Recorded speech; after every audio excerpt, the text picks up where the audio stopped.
नमस्कार शेतकरी बांधवांनो, मी ज्ञानेश्वर दौड पीक पाणी या युट्यूब चॅनलमध्ये तुम्हा सर्व शेतकरी बांधवांचं मी पुन्हा एकदा स्वागत करतो। शेतकरी बांधवांनो, आजच्या या व्हिडिओमध्ये आपण शेतकरी बांधवांनो पाऊस येतोय, लवकरच येतोय, त्यामुळे 20 तारखेच्या आतमध्ये तुम्ही हे 3 कामे लवकरात लवकर करून घ्या।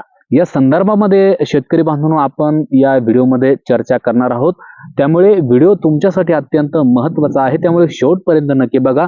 व्हिडिओला कुठे स्किप नका करू आणि अजूनही तुम्ही जर आपलं पीक पाणी हे युट्यूब चॅनल जर सबस्क्राईब केलं नसेल मित्रांनो तर नक्की करून ठेवा आणि हा व्हिडिओ जास्तीत जास्त कापूस उत्पादक शेतकऱ्यांपर्यंत शेअर करा।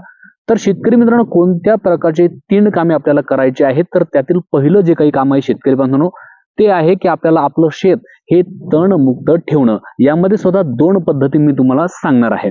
दुसरं जे काही काम आहे शेतकरी बांधवांनो ते आहे की आपल्या शेतामध्ये लवकरात लवकर त्या ठिकाणी पहिली फवारणी करून घेणं आणि तिसरं जे काही काम आहे ते काम आहे शेतकरी बांधवांनो की आपण अजूनही जर आपल्या कापूस पिकाला खत दिलं नसेल, खत व्यवस्थापन जर केलं नसेल, खताचा पहिला डोस जर त्या ठिकाणी दिला नसेल तर खत व्यवस्थापन करून घेणं, खताचा डोस त्या ठिकाणी देऊन घेणं, हे 3 महत्त्वाचे काम आपल्याला या ठिकाणी करून घ्यायचे आहे। त्यातील पहिलं जे काही काम आहे शेतकरी बांधवांनो ते आहे की आपलं शेत हे तणमुक्त ठेवणं। त्यातील पहिली जी काही पद्धत आहे शेतकरी बांधवांनो ती आहे की आपल्याला आपल्या शेतामध्ये जी काही या ठिकाणी फट्टी तुम्हाला दिसते आहे तर या फट्टीमध्ये त्या ठिकाणी डवरणी करून घ्यायची, वखरणी करून घ्यायची आणि मधला जो काही पट्टा या ठिकाणी आपल्याला दिसतो आहे तर या पट्ट्यामध्ये त्या ठिकाणी निंदणी करून घ्यायची आहे, त्याला निंदून घ्यायचं आहे, जेणेकरून शेतकरी बांधवांनो या फट्टीमध्ये आपण त्या ठिकाणी वखरणी केली आणि जी काही तास आहे, जी काही फट्टी आहे इथून ही छोटी मधला पट्टा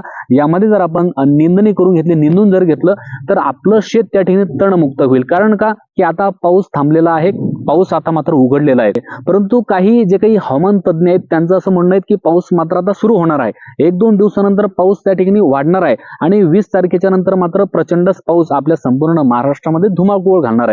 त्यामुळे आताची जी काही अवस्था आहे ती म्हणजे कशी कोरडी आहे, ड्राय आहे, त्या ठिकाणी पाऊस नाही बिलकुल। जे काही आपण वखरणे करू, डवरणे करू, निंदून घेऊ तर ते संपूर्ण गवत त्या ठिकाणी जळून जाणार आहे, मरून जाणार आहे। त्यामुळे ही जी काही अवस्था आहे शेतकरी बांधवांनो ही की कंडिशन आहे ही अत्यंत महत्त्वाची आहे की त्या ठिकाणी तुम्हाला लवकरात लवकर वखरणी जर केली नसेल तर वखरणी करून घ्यायची आहे, डवरणी, आणि त्या ठिकाणी निंदून सुद्धा तुम्हाला तुमचं कापसाचं पीक हे निंदून घ्यायचं आहे।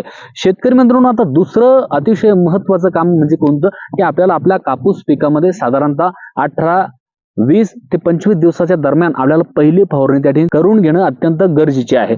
तर यामध्ये शेतकरी मित्रांनो आपल्या कापूस पिकाची जोमदार वाढ व्हायला पाहिजे, रस शोषण करणारे जे काही कीड आहे याचा सुद्धा त्या ठिकाणी बंदोबस्त झाला पाहिजे आणि जे काही बुरशी आपल्याला आपल्या कापूस पिकाला लागते, साधारणतः सुरुवातीच्या अवस्थेमध्ये बुरशीजन्य रोगांचा प्रादुर्भाव आपल्या कापूस पिकामध्ये होत नाही तरी देखील मात्र एक बुरशीनाशक त्या ठिकाणी आपल्याला वापरायचं आहे। त्यामुळे पहिली फवारणी आपल्याला कोणती करायची आहे तर शेतकरी बांधवांनो आपल्या कापूस पिकाची जोमदार वाढ होण्यासाठी त्या ठिकाणी आपल्याला 19-19-19 या विद्रव्य खताचा वापर करायचा आहे।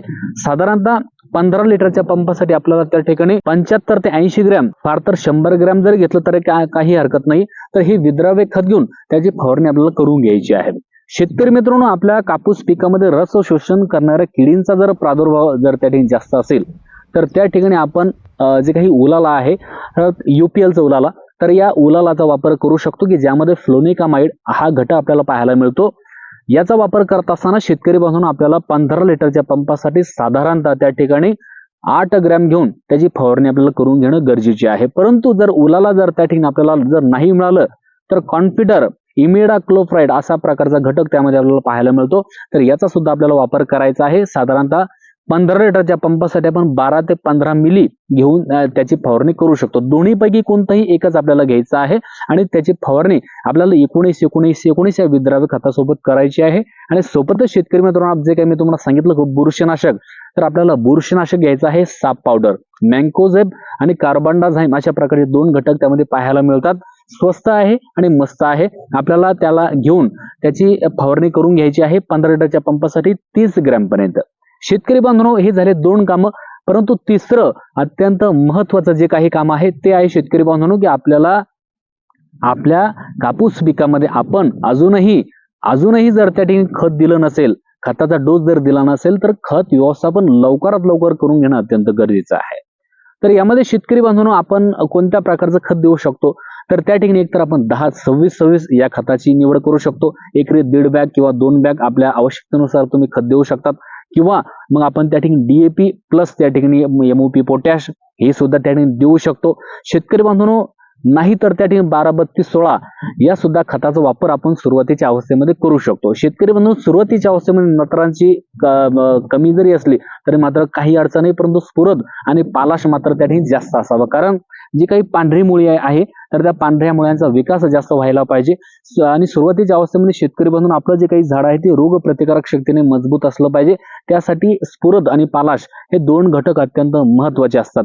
त्यामुळे आपण त्या ठिकाणी खत व्यवस्थापन शेतकरी बांधवांनो लवकरात लवकर करून घेणं अत्यंत गरजेचं आहे, जेणेकरून येणाऱ्या काही दिवसामध्ये ज्यावेळेस आपल्या कापूस पिकाला त्या ठिकाणी फांद्या लागतील, त्या ठिकाणी पात्या लागतील, बोंड लागतील, तर त्याचा विकास जलद गतीने होईल आणि एकंदरीतच आपल्या उत्पादनामध्ये त्या ठिकाणी वाढ झालेली आपल्याला पाहायला मिळणार आहे.